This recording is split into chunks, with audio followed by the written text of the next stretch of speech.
Hello everyone. Welcome to our video on SARS, a viral respiratory illness that first emerged in 2002 in China. So, let's find out more about it. What is SARS?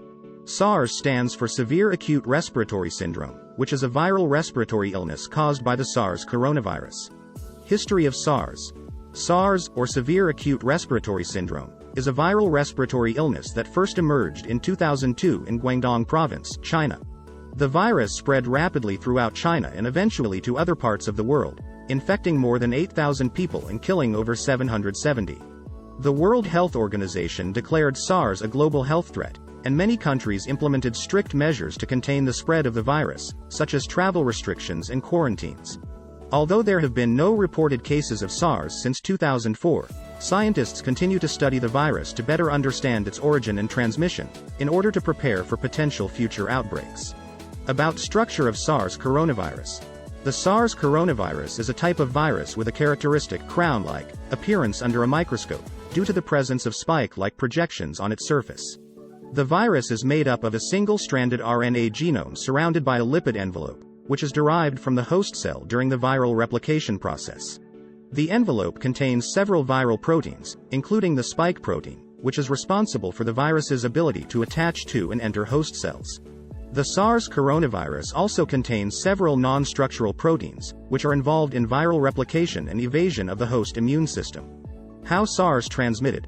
SARS, or Severe Acute Respiratory Syndrome, is primarily transmitted through respiratory droplets that are released when an infected person coughs, sneezes, or talks.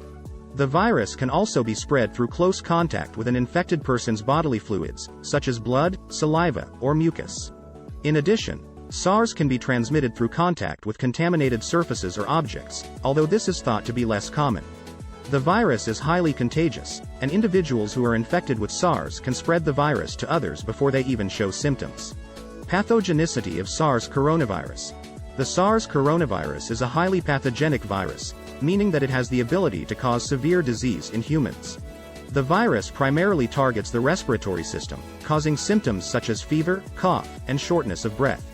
The pathogenicity of the SARS coronavirus is thought to be due to several factors. The virus has spike-like projections on its surface, which allow it to attach to and enter host cells in the respiratory system.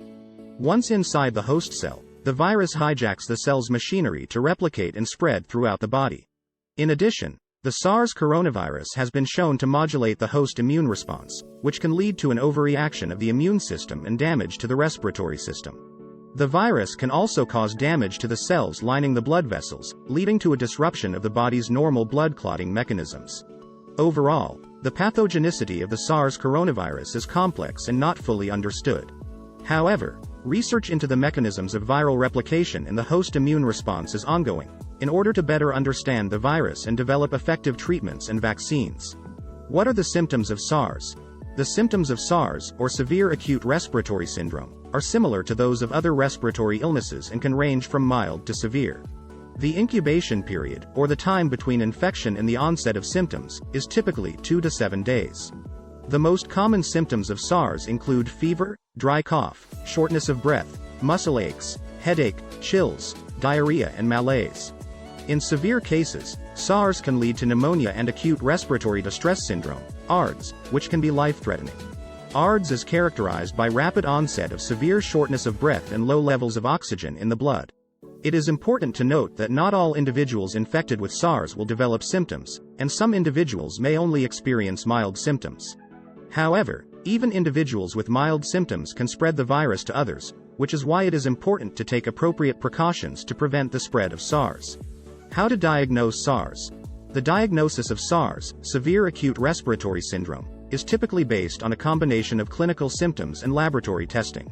Clinical symptoms. The clinical symptoms of SARS are similar to those of other respiratory illnesses, such as influenza, pneumonia, or bronchitis. A patient presenting with fever and respiratory symptoms such as cough and shortness of breath, who has recently traveled to an area with ongoing SARS transmission may be suspected to have SARS. Laboratory testing.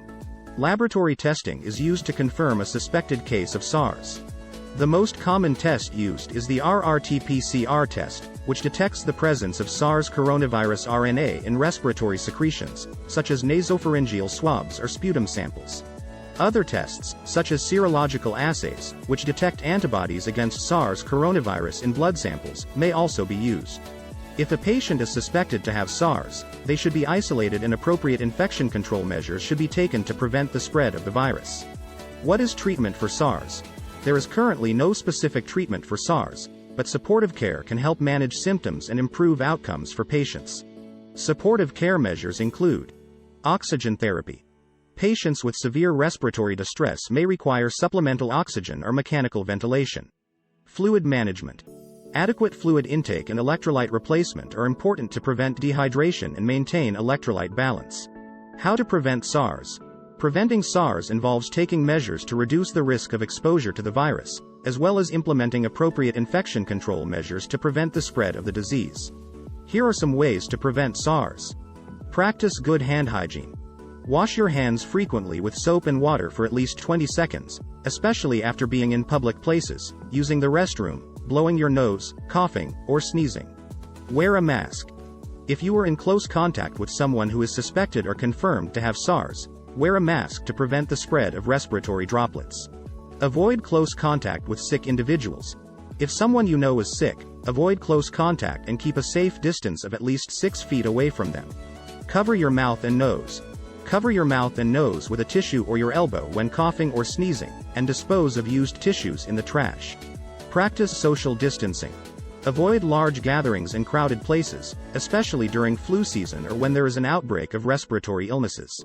Clean and disinfect frequently touched surfaces. Clean and disinfect frequently touched surfaces such as doorknobs, light switches, and countertops regularly. Stay home if you are sick. If you are experiencing symptoms of respiratory illness, stay home and avoid contact with others until you are feeling better. It is also important to follow the guidelines and recommendations of public health authorities and healthcare professionals regarding SARS prevention and control measures. Conclusion. In conclusion, the SARS outbreak was a significant public health threat that had far-reaching impacts on global health and the economy. The successful containment of the outbreak was a result of the coordinated efforts of scientists, healthcare workers, and governments around the world. It is important to continue to learn from past outbreaks to better prepare for future health threats. Thank you for watching, and we hope you found this video informative.